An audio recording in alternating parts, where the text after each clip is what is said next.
Hello, I'm Ronnie Eldridge. Welcome to Eldridge and Company.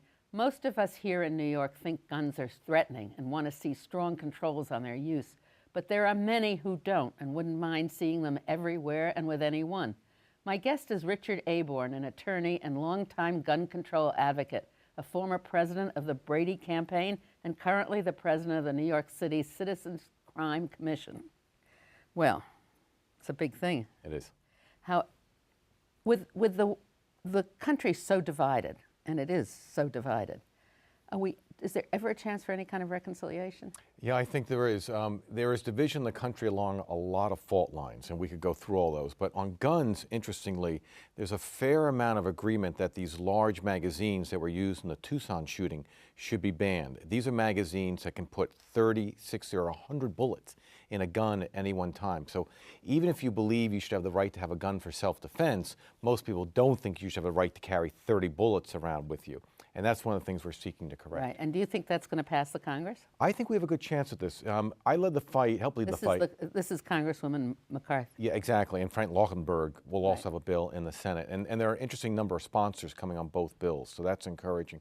In 93 and I was going to say, it was a legislation. No, precisely. In 93 and 94, we banned these. When I was president of the Brady campaign, we pushed the Brady bill through Congress, and then we pushed the ban on assault weapons through Congress. That ban on assault weapons also banned these large magazines.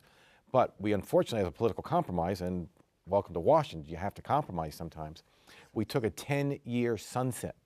And at the end of 10 years, the Congress in 2004 put these assault weapons and these big magazines, back on the streets. So we got to take them off again, but this time do it permanently, and that's what we intend to do. What's the difference between an assault weapon and a rifle that you use when you go hunting? A rifle is a conventional hunting weapon that everybody has seen. It's a shotgun, or it's a gun you raise to your shoulder and you fire 3 or 4 times.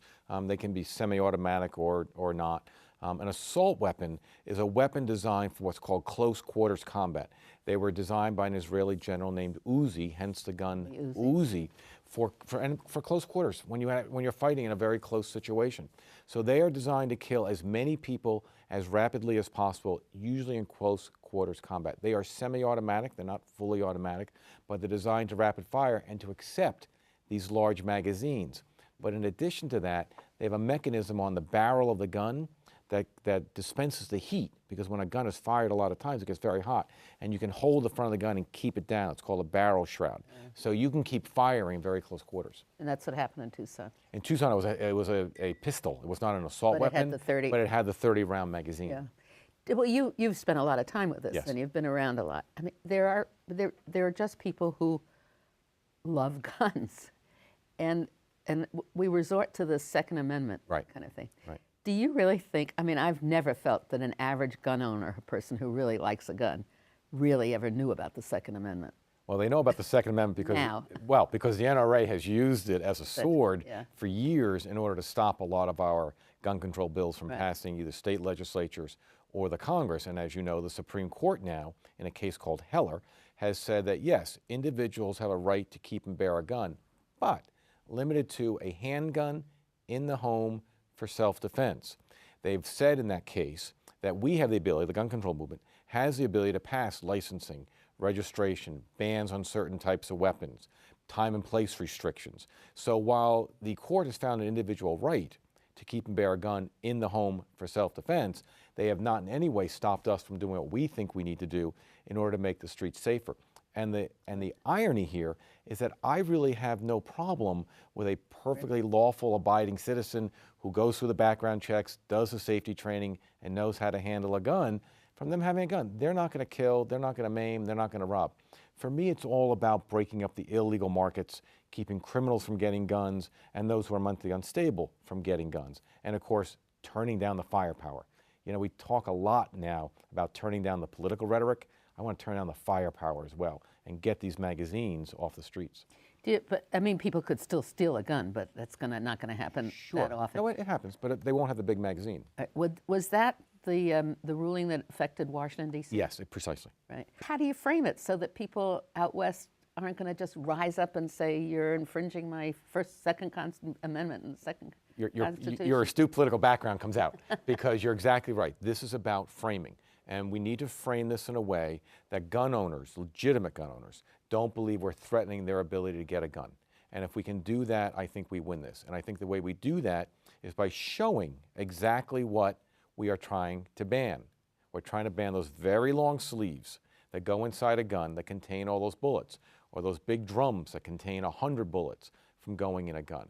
I think if we can demonstrate that, say you'll still be able to have 10 rounds, which is plenty, I think even gun owners will start to come our way. Listen, I never thought I'd say this, but Vice President Cheney has actually said that he supports this kind of ban. And that shows you how gun owners are thinking about this. But this gun fervor has gone beyond that. Yeah, oh, for sure. It really has, hasn't it? Yes. I mean, when you want to take a gun, you can take it any place, undercover. You don't even have to be seen carrying a gun, or you take it to a political rally or anything. So it's basically the culture. Yes, this is a much broader and a much more difficult question. And there are states, not everywhere, not New York, where almost anybody above a certain age without a criminal background can carry a gun, such as Arizona. Arizona is a very heavily armed state. But interestingly, before people rush out and get guns, the data shows that those states with the highest rate of gun ownership have the highest rates of violent crime. And those jurisdictions with the lowest gun ownership, New York for instance, have very low rates of crime. So there's some correlation there. We also know from some very detailed studies that children are 5 times more likely to be killed by a gun that's kept in a home for self-defense, because it's impulsive. Right, so absolutely. But the gun culture exists. There's no question about it. The NRA has been very shrewd in their messaging in saying that we don't want to control illegal weapons. We want to ban illegal weapons. And nobody gets a person's political ire up more than saying they can't have something. And who finances the NRA? They have 3 sources that we know about. There may be others. One is their membership. I think they pay a yearly membership fee. We have recently learned, actually from an article in the Washington Post or the Times, that the manufacturers and retailers of these big magazines are what's called rounding up, meaning when somebody goes to buy a big magazine or a gun, if the gun's $150, they'll say, give us $200, and we'll give the $50 to the NRA, and they're raising millions of dollars. And then they sell ad space in all of their journals. So one of the things that people say also is that there's a registry of people who have had mental illness documented, but that can't be very efficient, can it? I mean, first of all, it's not true. There are states that do keep mental health records of people who have been, quote, adjudicated mentally incompetent, which are the words of the law that bans those people from having guns, which means they've gone through a court proceeding and been found by a court to be mentally incompetent. There are certainly records of those. There are also records of people that are admitted to certain mental institutions, mental health institutions. But simply because you've been admitted to a mental health institution doesn't in and of itself make you unqualified to get a gun. And that's something that people are sorting through now. But the real key is getting these records into the background check system. That's what I was going to say. So how does that happen? It goes into the licensing, not the purchase of the gun. No. I wish there was national licensing. Does everybody have to have a license? No, that's one of our problems. Another problem. One of our problems. If I can just take a step back. Please do. In New York City in particular, but New York State in general, we have very tough gun control laws. You have to get a license in the city. You got to go through some training. You got to register the weapon. So we know who has the weapons lawfully. So the law is tight. Interestingly, that law has succeeded in keeping criminals from getting guns here. But there are states up and down the eastern seaboard where the law is the opposite. It's very loose, where you can go in and buy as many guns as you want at any one time. There's no licensing, no registration. And those guns come up literally up I-95. We call it the Iron Pipeline. They come up I-95 and they're sold on the streets of our city. So we need to get a national law, a national licensing law. If we could do that, then you'd see illegal gun trafficking go way down. And Ronnie, that's one of the great frustrations. This is not about policy, this debate. We know what policies to pass. This is all about politics. And we need to be very disciplined about our politics, as we were in the 90s when we passed Brady and the original. So has there ever been a legislation to try to require everybody to have a license? Not at the national level. There have been bills introduced. We've introduced bills, but they haven't gone anywhere. The country's not ready for that. I mean, think of how many people have said the ban on large magazines, pardon the pun, but it's dead on arrival. Now, it's not true. Every single time we have fought for gun control laws and won, it has been very, very, very tough. This is not an easy business. And I think we have the same chance of passing this time.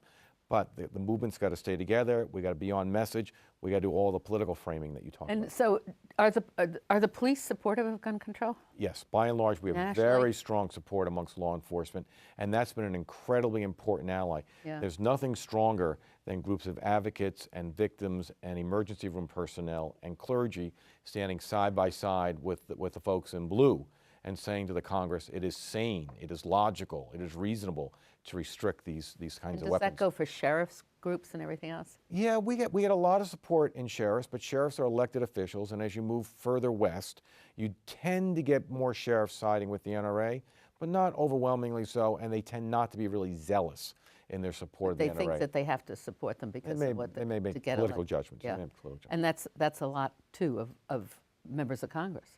our biggest problem. Absolutely, Yeah. it's our biggest problem. Right. Yeah, and as I say, this is a political fight. It is up to the gun control movement to show the kind of strength so that we no longer have to ask members of Congress to take a courageous stand and vote for gun control. Right. We should make it into a stand of necessity, political necessity, to vote for gun But there control. can be campaigns within regions or within states where you know you can do things. And we do exactly that. Yeah. We do exactly that. We will work at the state level to organize our forces in the state levels and Right. move state legislatures to pass laws which can be very effective.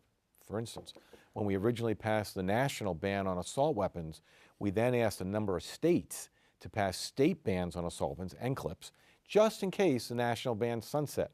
Well, in fact, it did sunset. So in New York, they're still illegal.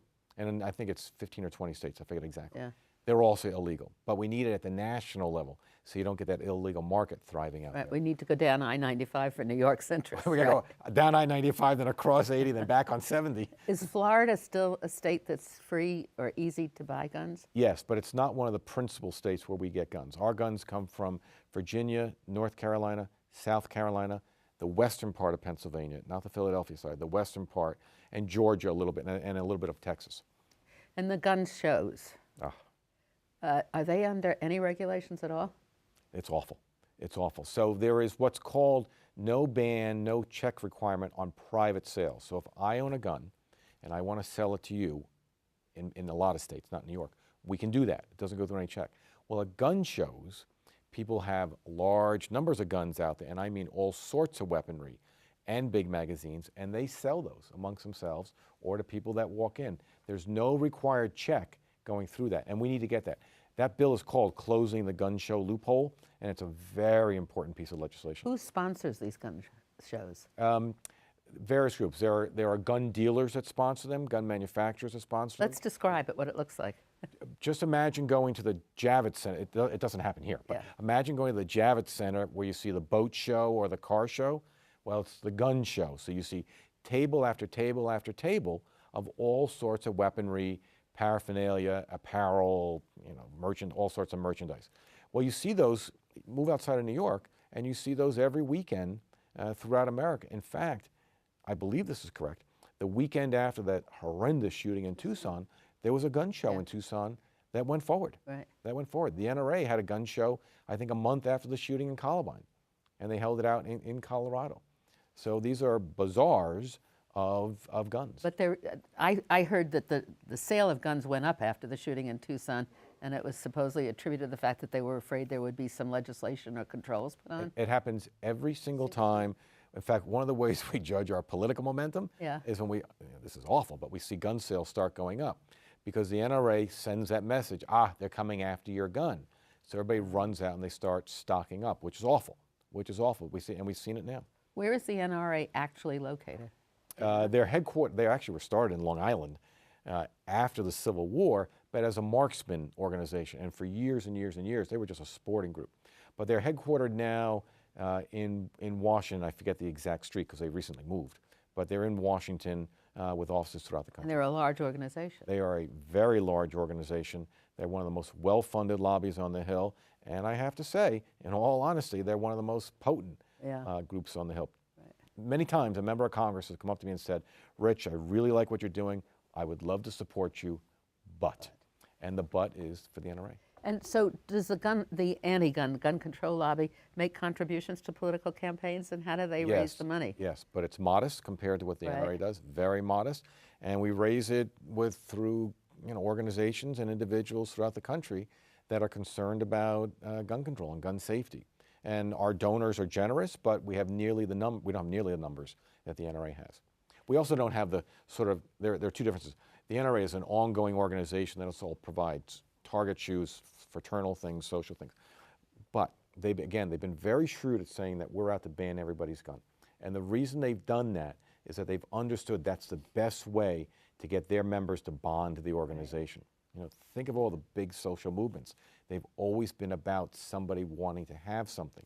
The right to vote, choice, civil rights, gay rights. You can go on and on. Well, the NRA has made the same argument. Don't let them take your gun away. It's always like, I think it's very much like the abortion issue. It seems to, are there any large urban areas where gun control advocates are not active? No, we are active in all the large urban areas. The problem is we have political support in the urban areas. Right. Our challenge is to get organized in the non-urban areas and in Republican territory where we don't have natural constituencies or natural support amongst the members of Congress. And that's what we're doing now. So what you need, though, for national, what you need the Congress for is a universal licensing part, restrictions on my dream national what would the bill, agenda the national agenda would be, and if we could do this, we would then go out of business. It would be great.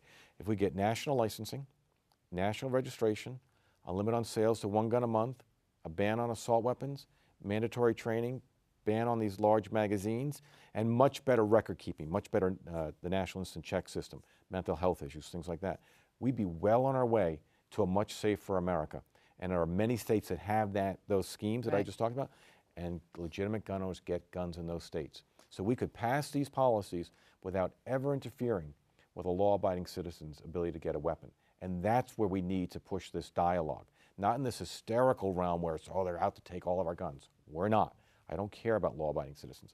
I care about people who want to harm others, preventing them from getting guns. So have you gone into any states that don't have large cities in them and tried to convince them to pass legislation? And what happens? Sure. Is there a good debate? Sure. Well, there's a debate. Some are good, some are not so good. Sensible? Yeah, you know, sometimes you get very reasonable people on the other side who very honestly say, look, I'm just afraid that if we pass this bill, it's a slippery slope. If we pass this bill, you're never going to stop. That's why I think it's important for us to say where we would stop. And I've just articulated that. So it's like a negotiation, a whole peace treaty. It's like a negotiation. There are other parts you get into debate, and frankly, the other side becomes so irrational. Half the time, you don't even know what they're talking about, but less and less of that. And the trick is to not make it into a screaming match, because once people start to scream, nobody knows what's going on. Right. I mean, I was a little shocked that Giffords, Congresswoman Giffords, has a gun and has supported the gun rights, although she comes from a state, I guess, where she has to. But she had the Glock in her house. I mean, that has always amazed me. It's just that we grow up in such different traditions, don't we? It is just shocking. It makes it so difficult to try to negotiate something. Right. I mean, you know, one of the great portions of this country is its brilliant diversity. Yeah. But this is a kind of diversity that does make it difficult to communicate. And again, that's why it's incumbent on us to convey to the gun owners of the world, the legitimate gun owners of the world, that we're not out to take all their guns. If we can accomplish that, we really move this forward. But yes, she has a gun in the home. She's a staunch supporter of what they call Second Amendment rights. But I understand it. She lives in a district where probably everybody's got a gun. You know that there are 9 guns for every 10 Americans? That's what I've read. 9 guns for every 10 Americans. And how many people are killed by guns every year? There are about 35,000 murdered, and then there are suicides and accidents on top of that. So it gets up to about 100,000. It's amazing. It's amazing, yeah. More than car accidents. So when you were running for DA, and I'm sorry you didn't get elected. Thank you. You had a platform about guns.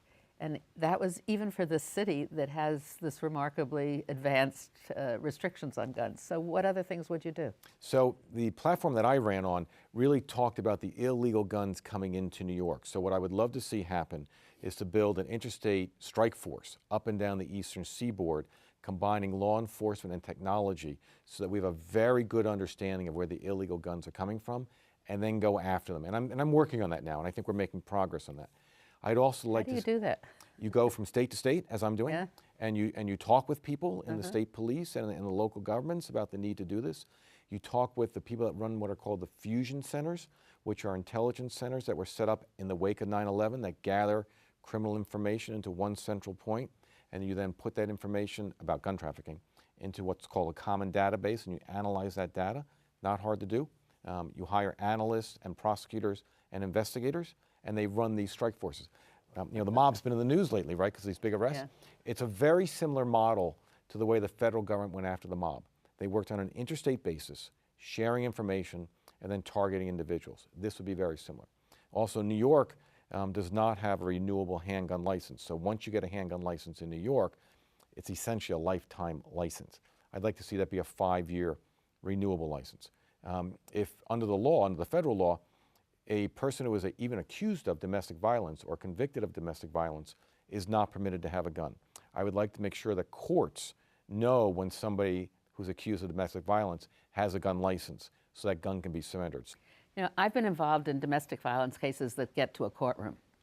And does the judge actually look at a record and see that the person there who's accused of the violence has a gun? No, and that's one of the things we would like to do. So the court does get a record. They get a long rap sheet about the defendant. Yeah. They get his background, address, things like that.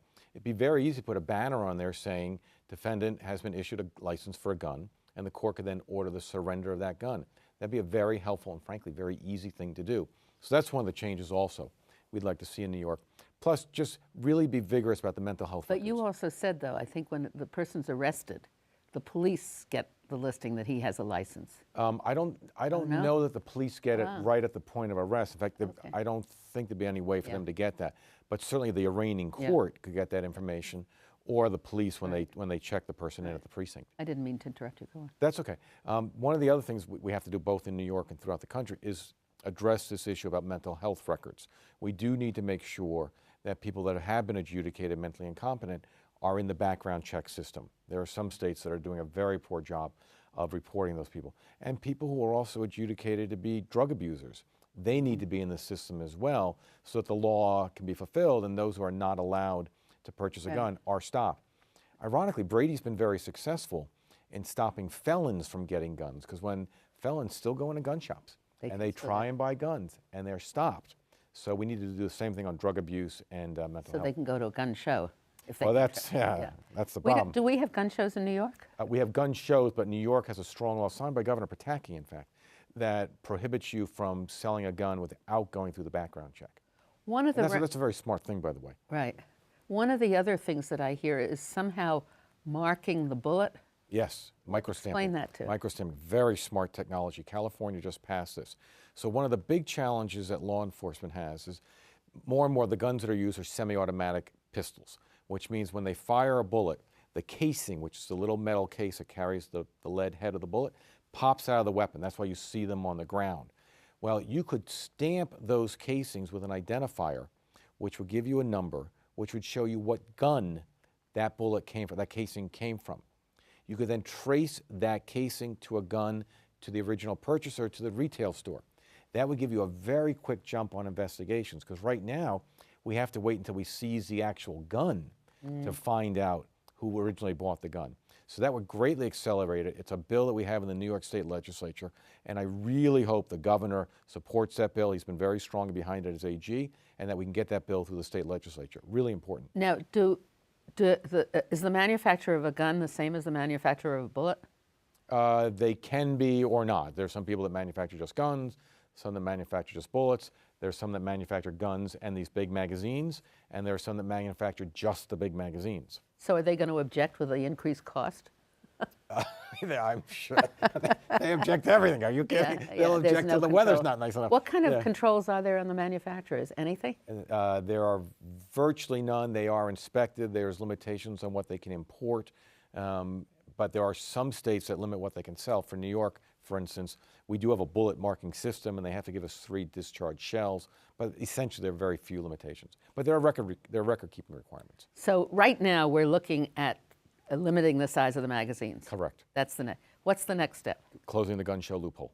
Gun show. If we can get those 2 things done, and then work on this mental health record issue and the drug abuse issue, those would be very, very productive steps for this Congress to take. And those are all within the realm of reason. They don't get into the broader question about taking guns away from law-abiding citizens. Not a single law-abiding citizen will be impacted by anything that I just described, not one. And you're optimistic. You think we're going to do this? Yeah, I think so. This is tough, but gun control's middle name is tough. Right. You can't do these things unless you're willing to engage in a tough battle. But there's a lot of fervor out there. I mean, I've been on the phone constantly since Tucson. I was on the Hill helping to introduce this bill. I was down with the mayor yesterday in City Hall. We're meeting again this afternoon. You know, everybody's throwing themselves into it. Sort of the old coalitions coming back into play. And I think if we stay focused, we can get this done. And we can live in a peaceful world. That would be hopefully, nice. or more peaceful world. That would be very nice. So people should go to the website of Brady. Of the Brady Center, yeah. .org, or the Crime Commission, or New Yorkers Against Gun Violence, NYAGV.org. Right. That's your organization also. Yeah, I'm on the board of New Yorkers Against Gun Violence, and I run the Crime Commission. Right. And we're both focused on guns. So if they go to any of these websites, they'll keep up with the news, and they'll also be able to, hopefully we can inspire them to write or to call members of Congress. Or to become active. This is a campaign. This is not different from this is a legislative campaign. It's just like an election campaign. Right. We need people. Right. We need people. All right. Well, thank you very much, Richard. You are very welcome. And let's keep our fingers crossed that we have some success. Thank you. So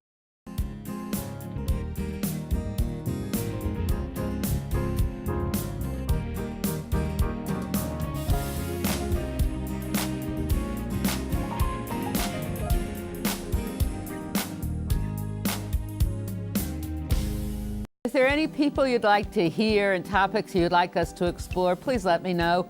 You can write to me at CUNY TV, 365 Fifth Avenue, New York, New York, 10016, or you can go to the website at cuny.tv and click on Contact Us. I look forward to hearing from you.